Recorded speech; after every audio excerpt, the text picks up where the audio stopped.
በመካከለኛው ምስራቅ ተራራማ ምድር ላይ የዓለምን ወታደራዊ ስትራቴጂ የቀየረ አንድ አስገራሚ ክስተት ተከስቷል። CIA was very responsible for finding this little speck. It's like finding a needle in a haystack, finding this pilot. በቴክኖሎጂ በላይነትና በረቀቀ የስለላ ጥበብ የታጀበው የአሜሪካው CIA ድርጊት የኢራንን የመከላከያ ምሽግ ክፉኛ ያናጋ መሆኑ ተሰምቷል። በዛግሮስ ተራሮች ወደቀውን F-15 የስትራይክ የግል ተዋጊ ጀት አብራሪ ለማዳን የተሄደበት ርቀት የአንደኛው ክፍለ ዘመን ጦርነት መልክ ምን እንደሚመስል ለሚያሳይ ደማቅ ክስተት ሆኖ ተመዝግቧል። ጠላት በደስታ ሲፈነጥዝ የነበረበትን አጋጣሚ ወደ ታላቅ ውርደት የለወጠው ኦፕሬሽን በታሪክ ታይቶ በማይታወቅ የሳይበር ጥቃትና የስትራቴጂካዊ ማታለል ጥምረት የታየበት ነው። የኢራን ከፍተኛ ወታደራዊ መሪዎች በገዛ ስልካቸው በሚደርሳቸው የሐሰት መመሪያ ግራ ሲጋቡና የፍለጋ ቡድናቸውን ወደ ሳሳት አቅጣጫ ሲያሰማሩ፣ አሜሪካ ግን ጎስት መርመር የተሰኘው ምስጢራዊ ቴክኖሎጂ አማካኝነት የአብራሪዋን የልብ ትርታ ከብዙ ማይሎች ርቀት ላይ ሆና ስታዳምጥ ነበር። ሰማዩና ምድሩን ያንቀጠቀጠው ፍለጋ በመቶዎች የሚቆጠሩ ሰራተኞችና ምርጦቹ የኔቪ ሲል አባላት የተሳተፉበት ሲሆን ውጤቱን በአጭር ሰዓታት ውስጥ ኮሎኔሉን ከጠላት አፍ መንጥቆ ማውጣት ሆኗል። ፕሬዝዳንት ዶናልድ ትራምፕ በታላቅ ኩራት ያዝነው በማለት ለዓለም ያበሰሩት ይድል አሜሪካ ለዜጎቿ የምትሰጠውን ዋጋና ያላትን የማይበገር የስለላ አቅም ዳግመኛ ያስመሰከረ ታላቅ ኦፕሬሽን ሆኖ ተጠናቋል። ውድ ተከታታዮቻችን በዛሬው ዝግጅታችን የኢራንን ጉድ የሰራትን የሲአይኤ ስለላ ጥበብን የተመለከተ ዝግጅትን ይዘናል። አብራችሁን ቆዩ። በዘመናዊ ጦርነት ታሪክ ውስጥ ታይቶ በማይታወቅ መልኩ የቴክኖሎጂ በላይነትና ስትራቴጂካዊ ማታለል ጥምረት የታየበት አንድ አስገራሚ ክስተት በመካከለኛው ምስራቅ ተከስቷል። የዩናይትድ ስቴትስ ማዕከላዊ ስለላ ድርጅት ሲአይኤ በኢራን ግዛት ውስጥ የተከሰከሰውን F-15 የስትራይክ የግል ተዋጊ ጀት አብራሪን ለማዳን የወሰደው እርምጃ በዓለም አቀፍ የደህንነት ተንታኞች ዘንድ ከፍተኛ አድናቆትን እያተረፈ ይገኛል። ዘ ታይምስ ኦፍ ለንደን እንደዘገበው ከሆነ የኦፕሬሽን የአሜሪካን የሳይበር ጦርነት አቅም ቁንጮ ያሳየና የኢራንን የመከላከያ መዋቅር ያንበረከከ ነበር። ታሪኩ የሚጀምረው በኤፕሪል 26 መጀመሪያ ላይ በዩናይትድ ስቴትስና በኢራን መካከል ያለው ወታደራዊ ፍጥጫ አሳሳቢ ደረጃ ላይ በደረሰበት ወቅት ነው። በዚህ ግጭት መሃል አንድ የአሜሪካ ተዋጊ ጀት በኢራን የአየር መከላከያ ሚሳኤል ተመቶ በዛግሮስ ተራራማ አካባቢዎች ይከሰከሳል። አውሮፕላኑ ሲመታ ሁለቱም የበረራ አባላት በፓራሹት ዘለው የወረዱ ቢሆንም የነበሩበት ቦታ ግን እጅግ የተራራቀ ነበር።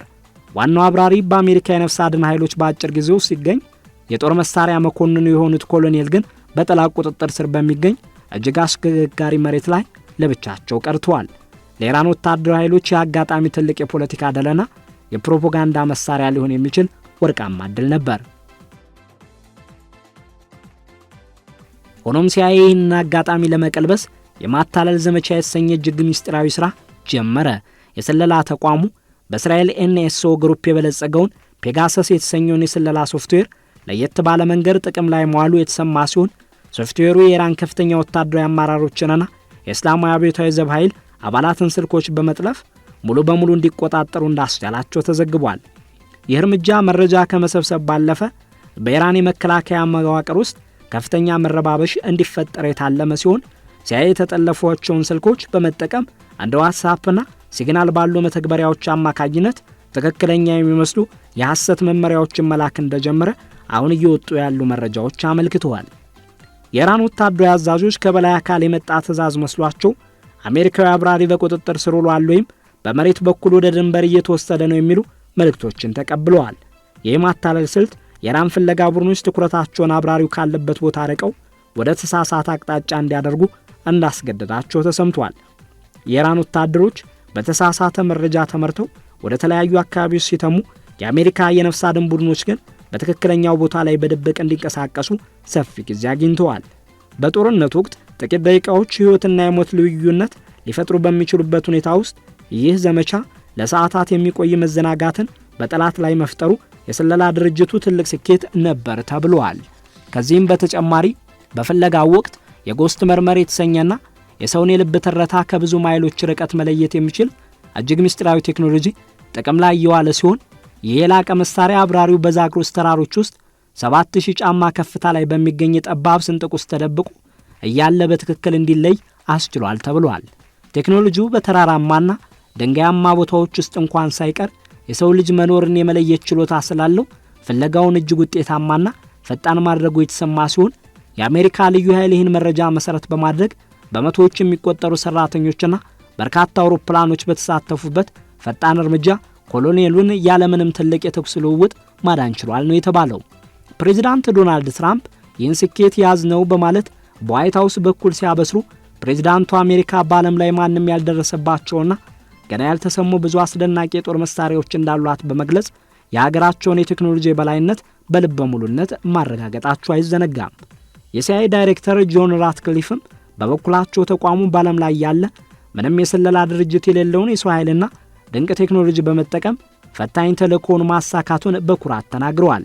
እስራኤልን በዚህ ዘመቻ ወቅት መረጃ በመሰብሰብና ለአሜሪካ ኮማንዶች ሽፋን የሚሆኑ ጥቃቶችን በመሰንዘር ጠንካራ አጋርነቷን አሳይታለች የተባለ ሲሆን በሁለቱ ሀገራት መካከል ያለው ወታደራዊ ትብብር የኢራን ኃይሎች በራሳቸው ግዛት ውስጥ ግራ እንዲጋቡ በማድረግ ረገድ ትልቅ ሚና ተጫውቷል ነው የተባለው። ይህ ኦፕሬሽን አሜሪካ ከጠላት መስመር ጀርባ የወደቁ ዜጎቿን ለማዳን የምትከፍለውን ዋጋና ያላትን የማይበገር አቅም በተግባር ያስመሰከረ ነው እየተባለም ይገኛል። ምንም እንኳን የኢራን መንግስት ድርጊቱን የሀገሪቱን ሉዓላዊነት የጣሰ ነው ሲል ቢኮንንም በውስጥ በኩል ግን የደህንነት መዋቅራቸው እንዲህ በቀላሉ መጠለፉ ከፍተኛ ትችትና መወቃቀስን አስከትሏል ነው የተባለው። ከስኬታማው የነፍስ አድን እርምጃ በኋላ በሁለቱ ወገኖች መካከል ለሁለት ሳምንት የሚቆይ የተኩስ አቁም ስምምነት ቢደረስም በፓኪስታን የተካሄደው ሰላም ንግግር ግን እስካሁን ዘላቂ መፍትሄ ሳያመጣ ያለ ስምምነት ቢጠናቀቅም አሜሪካ ያሳየችው ወታደራዊና የሰለላ ብቃት ወደፊት ለሚደረጉ የዲፕሎማሲ ድርድሮች ትልቅ የመደራደሪያ አቅም ፈጥሮላታልም ተብሏል። ይህ ታሪክ ክስተት በ21ኛው ክፍለ ዘመን ጦርነት ውስጥ መረጃና የሳይበር ጥቃቶች የጦርነቱን ውጤት እንዴት ሊቀይሩ እንደሚችሉ በግልጽ ያሳየ ከመሆኑም በላይ አሜሪካዊ መኮንን በሰላም ወደ አገሩ መመለሱ የዚህ ሁሉ የተቀናጀ ጥረት ትልቅ ሽልማት ሲሆን ታሪኩ ለብዙ ዓመታት በወታደራዊ አካዳሚዎች ውስጥ እንደ ዋና ማስተማሪያ ሆኖ እንደሚቆይ የዘርፉ ተንታኞች ተናግረዋል። ከዚህ ባለፈ ግን አሜሪካ በኢራን ግዛት ውስጥ የፈለገችውን እርምጃ ያለምንም ጉዳት የመፈጸም አቅም እንዳላት በማሳየት በፓኪስታን በተደረገው ድርድር የበላይነቱን ለመያዝ ተጠቅማበታለች ተብሏል። የኦፕሬሽን ከወታደራዊ ድል ባለፈ በዓለም አቀፍ ደረጃ የአሜሪካን የማይበገርነት ምስል መገንባቱን ተንታኞች አረጋግጠዋል። በሌላ በኩል የኢራን አብዮታዊ ዘብ ስልኮች በቀላሉ መጠለፋቸው ሀገሪቱ ለሳይበር ጥቃቶች ያላትን ተጋላጭነት አጋልጧል የተባለ ሲሆን የኢራን ባለስልጣናት እስካሁን ምላሽ ያለመስጠታቸው በውስጥ በኩል ያለውን ከፍተኛ ድንጋጤና ጥፋተኛ የመፈለግ ሂደት ስለመኖሩ ምንጮች አረጋግጠዋል። የክስተት ኢራን ወደፊት በሚኖራት ወታደራዊ እንቅስቃሴ ላይ ከፍተኛ ጥንቃቄ እንድታደርግና በመገናኛ ዘዴዎቿ ላይ ያላትን እምነት እንድትቀንስ ሊያስገድዳት እንደሚችልም ተሰግቷል። ሲአይኤ ኢራንን ለማታለል የተጠቀመበት ፔጋሰስ የመገናኛ ዘዴዎችን ለመጥለፍና መረጃዎችን ለመሰብሰብ የሚታወቅ ቢሆንም በዚህ ሂደት ግን ከተጠለፉ ስልኮች እንደ ዋትስአፕና ሲግናል ባሉ መተግበሪያዎች አማካኝነት ትክክለኛ የሚመስሉ የሐሰት መመሪያዎችን ለመጀመሪያ ጊዜ በመላክ የአሜሪካን የቴክኖሎጂ የበላይነት ፍንትዋ አድርጎ ማሳየቱን ባለሙያዎች ተናግረዋል። እነዚህ መተግበሪያዎች በሚስጥራዊነታቸው የሚታወቁ ቢሆንም ሶፍትዌሩ ግን የመልእክት ሳጥኖችን በቀጥታ በመቆጣጠር የውሸት መረጃዎችን ማስተላለፍ ያስቻለ ሆኗል።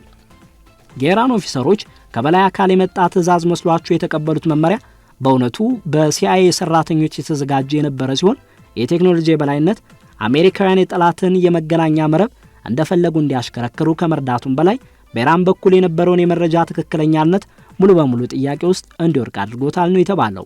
የስልታዊ ማታለል የኢራን ፍለጋ ቡድኖች አቅጣጫቸውን እንዲሰቱ በማድረግ አሜሪካዊ መኮንን በዛግሮስ ተራራማ አካባቢ ውስጥ ተደብቆ በነበረበት ወቅት የአሜሪካ ልዩ ኮማንዶዎች ሳይደርሱበት እንዳያወጡት ወሳኝ ጊዜ ገዝተዋል። ፕሬዚዳንት ትራምፕ ስለ ቴክኖሎጂው ተጠይቀው ማንም ሰምቶት የማያውቅ በጣም አስፈላጊ መሳሪያ ነው በማለት የአሜሪካን የቴክኖሎጂ የበላይነት አረጋግጠዋል። ፕሬዚዳንቱ አሜሪካ በዓለም ላይ ማንም ያልደረሰባቸውና ገና ያልተሰሙ ብዙ አስደናቂ የጦር መሳሪያዎች እንዳሏት ገልጸዋል። ይህ መግለጫ አሜሪካ ለጠላቶቿ የምታስተላልፈው ማስጠንቀቂያ ተደርጎ የተወሰደ ሲሆን በቴክኖሎጂው አማካኝነት የደረሰችበትን ደረጃ ያሳያልም ተብሏል። ትራምፕ እንዳሉት ከሆነ የቴክኖሎጂ በሚስጥር ተጠብቆ የቆየና አስፈላጊ በሚሆንበት ጊዜ ብቻ ጥቅም ላይ የሚውል ነው። የፕሬዝዳንቱ ኩራት አሜሪካ በዘመናዊ ጦር ሜዳ ላይ ያላትን ተወዳዳሪ የሌለው አቅም የሚያንጸባርቅ ሲሆን የነፍስ አድን ስራውንም ለየት ያለ ታሪካዊ ቦታ እንዲሰጠው አድርጓል ተብሏል። የክስተት በየካቲት 26 የተጀመረውና በኢራን ላይ ከፍተኛ ጥቃቶች የተሰነዘሩበት የጦርነት አካል ሲሆን ከፍተኛ የኢራን መሪዎች መገደላቸውም ይታወሳል። ጦርነቱ የተጀመረው በአሜሪካና በእስራኤል አየር ጥቃቶች ሲሆን በወቅቱ የኢራን ጠቅላይ መሪ መገደላቸውን ተከትሎ አካባቢው ወደ ከፍተኛ ቀውስ ውስጥ ገብቶ ነበር። በሁለቱ ሀገራት መካከል ያለው ጠላትነት ወደ ቀጥተኛ ጦርነት ከተቀየረ በኋላ ይህ የአውሮፕላን መውደቅ ክስተት የመጀመሪያው ትልቅ ወታደራዊ ፈተና ነበር። የአሜሪካ አብራሪ በኢራን መያዝ ጦርነቱን ወደ ሌላ አቅጣጫ ሊወስደው ይችል የነበረ ቢሆንም የነፍስ አድን ዘመቻው ስኬታማነት ግን ለአሜሪካ ትልቅ የሞራል የበላይነትን ሰጥቷል። የታሪካዊ ግጭት በመካከለኛው ምስራቅ ያለውን የኃይል ሚዛን በእጅጉ ቀይሮታል። ከስኬታማው የነፍስ አድን እርምጃ በኋላ በሁለቱ ወገኖች መካከል ለ2 ሳምንታት የሚቆይ የተኩስ አቁም ስምምነት ቢደረስም በፓኪስታን የተካሄደው የሰላም ንግግር ግን እስካሁን መፍትሄ አላመጣም። ይህ በአሁኑ ወቅት የተከሰተውና ዓለምን በስጋት አፋፍ ላይ ያቆመው የአሜሪካና የኢራን ፍጥጫ የኃይል ሚዛኑን ወደማይታወቅ አቅጣጫ እየገፋ ይገኛል። ፕሬዚዳንት ትራምፕ በወሰዱትና ሚያዝያ 5 ቀን 2018 ዓ.ም በይፋ ተግባራዊ በሆነ ወታደራዊ እገዳ ኢራን የባህር መውጫዎቿን እንድታጣ መደረጓ የቀጠናውን ፖለቲካዊ መልክ ሙሉ በሙሉ ቀይሮታል። አሜሪካ በቴክኖሎጂ የበላይነት የታገዘውንና በሴንትኮም የሚመራውን የባህር ኃይል በማሰማራት እንደ ባደር አባስ ያሉ የኢኮኖሚ ጀርባ አጥንት የሆኑ ወደቦችን መዝጋቷ ኢራን ላስቸጋሪ ህልውና ውሳኔ ዳርጓታል። የእርምጃ የዲፕሎማሲው መንገድ መዘጋቱን የሚያበስር ሲሆን በተለይም በኢስላማባድ በተጀመረው ድርድር ያለ ውጤት መጠናቀቁ ለጦርነት ነጋሪት መጎሰም ዋነኛ ምክንያት ሆኗል። ይህ ውጥረት ከኢራን ፍጥጫ ጋር ተዳምሮ መካከለኛው ምስራቅን ወደ ታሪክ አጋጣሚዎች ሁሉ አስፈልጊ ወደሆነ የጦርነት ቀጠና ቀይሮታል። ኢራን በበኩሏ ይህንን የአሜሪካን ስልታዊ ከበባ የባህር ላይ ወንበዴነት በማለት የፈረጀችው ሲሆን በሆርሙዝ ወሽመጥ ላይ ያሉትን ተፈጥሯዊና ወታደራዊ በላይነት በመጠቀም አጸፋዊ እርምጃ ለመውሰድ አድብታ ትገኛለች። የኢራን አብዮታዊ ዘበኛ ባወጣው መግለጫ መሰረት አገሪቱ ከግዙፉ የአሜሪካ የጦር መርከቦች ጋር ፊት ለፊት ከመጋጠም ይልቅ ባልተመጣጠነ የጦርነት ስልት ወይም አሳይሜትሪክ ዋርፌር ላይ ትኩረት አድርጋለች። ፈጣን ጀልባዎችንና የካሚካዚ ድሮኖችን በማሰማራት እንዲሁም በውሃ ውስጥ ፈንጂዎችን በመዝራት የአሜሪካን መርከቦች ወደ ገዳይ አዙሪት ለመክተት መዘጋጀቷ ቀጠናውን ለማንኛውም ቅጽበታዊ ፍንዳታ የተጋለጠ ያደርገዋል። ይህ ድብብቆሽ ወታደራዊ እንቅስቃሴ በዓለም የነዳጅ ገበያ ላይ ከፍተኛ መናወጥ ያስከተለ ሲሆን የነዳጅ ዋጋ በአንድ በርሜል $100 በላይ መዝለሉ የዓለምን ኢኮኖሚ ለከፋ ቀውስ እየዳረገው ነው። ከዚህ በተጨማሪ የዓለም ኃይላት ለጉዳዩ የሚሰጡት ምላሽ ለግጭቱ መባባስ ወይም መርገብ የራሱ ሚና አለው። ብሪታንያ ከዚህ ጦርነት ራሷን እንደምታገል ስታስታውቅ፣ ቻይና ደግሞ የቀረበባትን የወታደራዊ ድጋፍ ክስ በማስተባበል የራሷን ስልታዊ ጥቅም ለማስጠበቅ እየተንቀሳቀሰች ነው። በእስራኤልና በሊባኖስ ድንበር ያለው ውጥረት ከኢራን ፍጥጫ ጋር ተዳምሮ መካከለኛው ምስራቅን ወደ ታሪክ አጋጣሚዎች ሁሉ አስከፊ ወደ ሆነ የጦርነት ቀጠናነት አስገብቶታል። አሁን ባለው ሁኔታ አሜሪካ ኢራንን የኢኮኖሚ መስመር ዘግታ የኒውክሌር ፕሮግራሟን ለማስቆም በምታደርገው ጥረትና ኢራን ደግሞ በክብርና በሉዓላዊነት ስም በምትሰጠው ኃይል ምላሽ መካከል ያለው ልዩነት ዓለምን ወደማይመለሱበት የጥፋት መንገድ እየወሰዳት ይገኛል። የአሜሪካና የኢራን ፍጥጫ ወደ ከፍተኛ የጦርነት እርከን በተሸጋገረበት በዚህ ሰዓት የሆርሙዝ የባህር ወሽመጥ የዓለም ፖለቲካ ማዕከል ሆኗል። ፕሬዚዳንት ትራምፕ በወሰዱት የማያወላውል ውሳኔ መሰረት የአሜሪካ 5ኛ የባህር ኃይል ክፍለ ጦር በኤሌክትሮኒክስ ጦርነት የታገዘ ከበባ በማድረግ የኢራንን የራዳር መከላከያዎች ሽባ አድርጓቸዋል። የስልታዊ ጥቃት ኢራን የባህር ላይ ንግድ እንድታካሄድ ከማድረጉም በላይ አገሪቱ ለዘመናት የገነባችውን የባህር ኃይል ክብር የሚፈታተን ሆኖ ተገኝቷል። የዋሽንግተን አስተዳደር ይህንን እርምጃ እንደ ግፊት ቢገልጸውም ለቴህራን ግን የህልውና አደጋና የሉዓላዊነት መደፈር ተደርጎ ተወስዷል። በተቃራኒው የኢራን መሪዎችና ወታደራዊ አዛዦች ለአሜሪካ እገዳ የሚሰጡት ምላሽ እጅግ አስፈሪና ያልተጠበቀ ጥቃቶችን ያካተተ ነው። ኢራን በሺዎች የሚቆጠሩ የባህር ላይ ፈንጂዎችንና የድሮን ጋጋታዎችን በማዘጋጀት የአሜሪካን ግዙፍ መርከቦች እንቅስቃሴ ለመገደብ እየሞከረች ትገኛለች። የኢራን የውጭ ጉዳይ ሚኒስትር አባስ አራግቺ በሰጡት መግለጫ መሰረት የኢስላማባድ ድርድር በስኬት ሊጠናቀቅ ጥቂት ቀናት ሲቀረው አሜሪካ አዲስ የቅድመ ሁኔታ መስፈርቶችን ማቅረቧ ለሰላም ፍላጎት እንደሌላት ማረጋገጫ ነው። በመሆኑም ኢራን ኃይሏን ወደ ውስጥ በመሰብሰብና በአርብቶ ጥቃት ስልት በመታገዝ አሜሪካን ወደማያልቅ ጦርነት አዘቅት ለመሳብ መዘጋጀቷን አስታውቃለች። በቀጠናው ያሉ ሌሎች ሀገራትም የዚሁ ግጭት ሰለባ ከመሆን ስጋት አልወጡም። እንደ አዘርባይጃንና የተባበሩት አረብ ኤሚሬቶች ያሉ የአሜሪካ ወዳጅ ሀገራት የኢራን ሚሳኤል ኢላማ ሊሆኑ እንደሚችሉ በከፍተኛ ጭንቀት እየተጠበቀ ነው። የዓለም ነዳጅ አቅርቦት ዋነኛ መተላለፊያ የሆነው የወሽመጥ በመዘጋቱ ምክንያት ዓለም አቀፍ የንግድ ተቋማትና ግዙፍ የኢኮኖሚ አጋራት አማራጭ መንገዶችን ለመፈለግ እየተገደዱ ነው። የተባበሩት መንግስታት ድርጅትም የወታደራዊ ፍጥጫ ካልቆመ በመካከለኛው ምስራቅ የሚሊዮኖች ሕይወት ለአደጋ እንደሚጋለጥና የዓለም ሰላም ወደማይቀለበስ ቀውስ ውስጥ እንደሚገባ ማስጠንቀቂያውን አስተላልፈዋል። የወታደራዊ ፍጥጫ ስፋትና ጥልቀት እየጨመረ በመጣበት በዚህ ወቅት አሜሪካ በሆርሙዝ ወሽመጥ ላይ የጣለችው የባህር ከበባ የኢራን ውስጥ ፖለቲካዊ መዋቅር እያናወጠው ይገኛል። የኢራን መንግስት ይህንን ድንገተኛ አስደንጋጭ እርምጃ ለመቀልበስ የባህር ኃይል አቅሙን ከማንቀሳቀስ ባለፈ በመላው መካከለኛው ምስራቅ የሚገኙ የውክልና ኃይሎችን ለጥቃቱ እንዲዘጋጁ ትዕዛዝ አስተላልፏል። ይህም ማለት ግጭቱ በባህር ላይ ብቻ ሳይወሰን በየብስና በሰማይ ላይ የሚካሄድ ሰፊ ቀጠናዊ ጦርነት የመሆን ዕድሉ ሰፊ ሆኗል። በተለይም በሊባኖስ በኩል ያሉ የሂዝቦላ እንቅስቃሴና በየመን የሚገኙ የሁቲ አማጽያን የአሜሪካና የወዳጆቿ መሰረተ ልማቶች ኢላማ ለማድረግ መዘጋጀታቸው ሁኔታውን እጅግ ውስብስብና አደገኛ ያደርገዋል። የአሜሪካ ሴንትኮም በበኩሉ የኢራን ሚሳኤል ማስወንጨፊያ ጣቢያዎችና የድሮን ማምረቻዎችን በቅርብ እየተከታተለ መሆኑን ገልጾ ማንኛውም አይነት የጥቃት ሙከራ ከተደረገ ፈጣንና ወዳሚ ምላሽ እንደሚሰጥ አስታውቋል። ይህ የአሜሪካ የኃይል ማሳያ ስልት ኢራንን ወደ ድርድር ጠረጴዛ ለማምጣት የታለመ ቢሆንም ውጤቱ ግን ተገላቢጦሽ ሆኖ ቴህራንን ወደ ጽኑ ወታደራዊ አቋም መርቷታል። የኢራን የጦር አዛዦች እንደሚሉት ከሆነ የአገሪቱ ሚሳኤሎች በአሁኑ ወቅት ወደ አሜሪካ ወታደራዊ ካምፖችና ወደ ስልታዊ የነዳጅ ማውጫዎች ተደቅነዋል። ይህም ሁኔታ በማንኛውም ሰከንድ የሚፈነዳ የዲጂታልና የባሩድ ጦርነት መባቻ ሊሆን ይችላል። በዚሁ ታሪካዊ ፍጥጫ ውስጥ ያለው የቴክኖሎጂ ሚናም በጉልህ የሚታይ ሲሆን አሜሪካ የምትጠቀመው የሳይበር ጥቃት የኢራንን የመገናኛ ዘዴዎች በማቋረጥ የወታደራዊ ትዕዛዝ ሰንሰለቱን ለመበጣጠስ እየሞከረች ነው። ኢራን ደግሞ በበኩሏ ይህንን በሳይበር መከላከያ ዘዴዎቿ ለመመከትና አጸፋዊ ሳይበር ጥቃቶችን በአሜሪካ የፋይናንስ ተቋማት ላይ ለመሰንዘር በዝግጅት ላይ ትገኛለች ነው የተባለው። በመሆኑም ጦርነት በባህር ላይ ከሚደረግ ከበባ ባለፈ በጠፈርና በኢንተርኔት ዓለም ውስጥ የሚካሄድ የዘመናዊውን ዓለም የመጀመሪያው ታላቅ የኃያላን ፍልሚያ ሆኖ ሊመዘገብ ይችላል። ዓለምም የነገው ፀሐይ ምን ይዛ እንደምትወጣ በታላቅ ስጋትና በከፍተኛ ትንፋሽ እየጠበቀች ትገኛለች። በዚህ እጅግ አስፈሪና ታሪካዊ ፍጥጫ ውስጥ ያለው ሌላኛው አሳሳቢ ገጽታ የኒውክሌር ቴክኖሎጂ ጉዳይ ሲሆን ቴህራን አሜሪካ የጣለችባትን የባህር ከበባ እንደ መጨረሻው ቀይ መስመር በመቁጠር የኒውክሌር ድርድር ሂደቱን ሙሉ በሙሉ ማቋረጧን አውጃለች። የውሳኔ ዓለም አቀፉን የአቶሚክ ኢነርጂ ኤጀንሲ ከፍተኛ ስጋት ላይ የጣለ ሲሆን ኢራን የቀረውን አነስተኛ የዩራኒየም ማበልጸጊያ ጊዜ በመጠቀም ወደ ኒውክሌር ኃያልነት ለመሸጋገር የምታደርገው ጥረት በአጭር ጊዜ ውስጥ እውን ሊሆን እንደሚችል ተገምቷል። አሜሪካ በበኩሏ ይህንን እድል ለማክሸፍ በሚስጥር ያዘጋጀችው ኦፕሬሽን ዴልታ የተሰኘው ወታደራዊ እቅድ በኢራን የከርሰ ምድር የኒውክሌር ተቋማት ላይ የአየር ጥቃት የመሰንዘር አማራጭን ያካተተ በመሆኑ ቀውሱን ወደ ለየለት አውዳሚ ጦርነት ሊቀይረው ይችላል ተብሎ ተሰግቷል። የዓለም አቀፉ ማህበረሰብም በዚህ ፍጥጫ ምክንያት ለሁለት የተከፈለ ሲሆን የሩሲያና የቻይና መንግስታት የአሜሪካን እርምጃ ህገወጥና የዓለም አቀፍ የባህር ህግን የጣሰ ነው በማለት በጽኑ ኮንነዋል። ሞስኮ ለቴህራን ያላትን ወታደራዊና የደህንነት ትብብር እንደምታጠናክር በገለጸችበት በዚህ ወቅት የሩሲያ የጦር መርከቦች ወደ ኦማን ባህር እያቀኑ መሆናቸው በአካባቢው ያለውን የኃይል ሚዛን ይበልጡ ስብስብ አድርጎታል።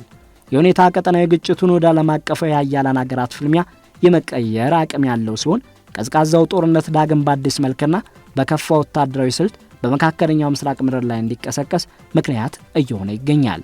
ይህ የሆርሙዝ ወሽመጥ ቀውስ በሰው ልጅ ታሪክ ውስጥ ታይቶ የማይታወቅ የኢኮኖሚና የደህንነት ቀውስ ሊያስከትል እንደሚችል የኢኮኖሚ ባለሙያዎች እያስጠነቀቁ ነው። የዓለም የንግድ መርከቦች መንገድ በመቀየራቸውና የኢንሹራንስ ዋጋ በከፍተኛ ሁኔታ በመጨመሩ ምክንያት በታዳጊ ሀገራት ላይ የሚከሰተው የዋጋ ግሽበትና የምግብ እጥረት የብዙዎችን ሕይወት አደጋ ላይ ሊጥል ይችላል። በአሁኑ ሰዓት በዋሽንግተንና በቴህራን መካከል ያለው ብቸኛ ግንኙነት በሚሳኤልና በዛቻ ድምጾች የታጀበ በመሆኑ ሰላማዊ መፍትሄ ለማግኘት ያለው ዕድል በየደቂቃው እየመነመነ ይገኛል። ዓለም አቀፍ የሰላም ተሟጋቾችና የተባበሩት መንግስታት ድርጅት ሁለቱም ወገኖች ከጦርነት አፋፍ እንዲመለሱ ጥሪ ቢያቀርቡም የኃይል የበላይነትን ለማረጋገጥ የሚደረገው ሽቅድምድም መላውን ምድር ወደማይታወቅ ጨለማ እየገፋው ነው። የሲአይኤ ስለላ ጥበብና የኢራን ባለስልጣናት በቀላሉ መታለል ግን የቴክኖሎጂ የበላይነቱ አሁንም አሜሪካ ላይ ስለመሆኑ ነው የተናገረው።